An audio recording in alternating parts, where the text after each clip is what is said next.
Hello, this is Ashee from Crafting with Ashee and welcome to this video. Thank you for joining me today. This is a lovely card we're making. It's a sunset silhouette background using a new stamp set, and I really love the way it turned out. So I'm starting off with some scrap here of basic white cardstock, and we're going to do some ink blending, and we're going to be using my normal trio of inks I use for something like this, and we're going to be starting off with some Daffodil Delight, and I'm just putting down a base colour all over my background here of Daffodil Delight. It doesn't show up so well on the camera, but it is there, I promise. Okay, and I'm just putting down a base. I'm going to want it to be heavier in the centre, lighter towards the outside if possible, and I'm just going around, just getting rid of all that white space. Just keep on doing this. And with ink blending, the trick is less is more. So don't take so much ink on your brushes. Just take a little bit and blend it, and a little bit more and a little bit more, and that way you're less likely to end up with harsh lines. And I always start off the page, or at least take my blending brush off the page a little bit to try and help that as well. Now I'm going in with my next colour, which is crushed curry, and you can see there's a much deeper colour. And I know it looks a little bit of a mess at the moment, but it's a dye ink as well, and as it dries out it will soften and smooth out as well, so that will also be the case. So I'm concentrating this more towards the centre, as you can see, because that's where we're going to have our tree. Okay, and now I'm going to go with my next colour, which is pumpkin pie, and this is a much deeper, as you can see, much more orangey colour. Much more fiery colour if I'm thinking of a sunset. So just going in and adding that colour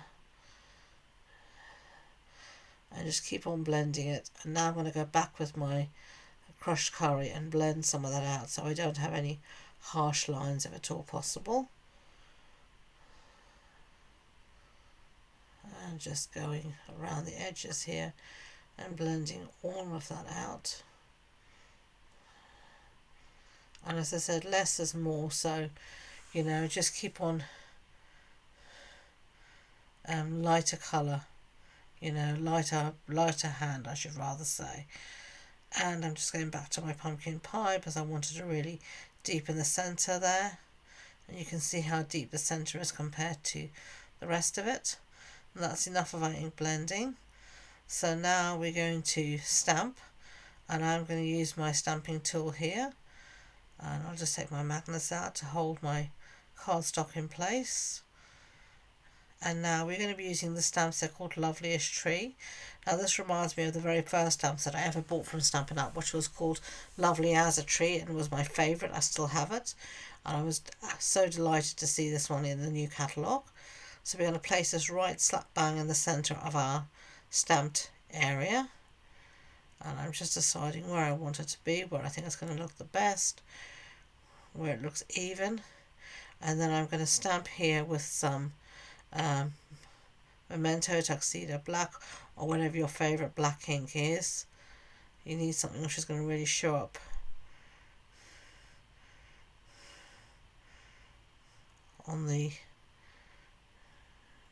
up against the inked background. So give that a good press down. Look at that, isn't that lovely? And then I'm going to remove that, give my stamp a little clean using the simple chamois, and we can clean that up. I will clean that fully up later on using a little bit of StazOn cleaner as well.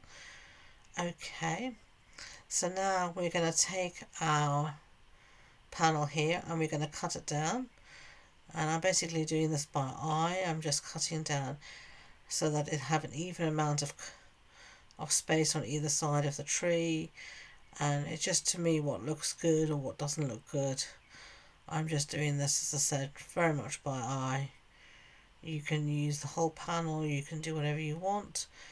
I've just done a little bit, as you can see. I've decided to take a bit more off the top, I'm just basically doing what pleases me, but you do what pleases you. It's your card after all. Okay, so are we done? No. Sometimes I can be like this. I just keep on taking scraps until I feel I'm happy. Okay, I'm happy now. There we go. And I'm just deciding. So now I'm going to use a fine liner, and I'm just going to continue some of the lines of my tree here down so it doesn't look like it's floating around on that card. And you can see here I'm just adding in some sketchy lines so that it looks like the earth has continued outside of my panel.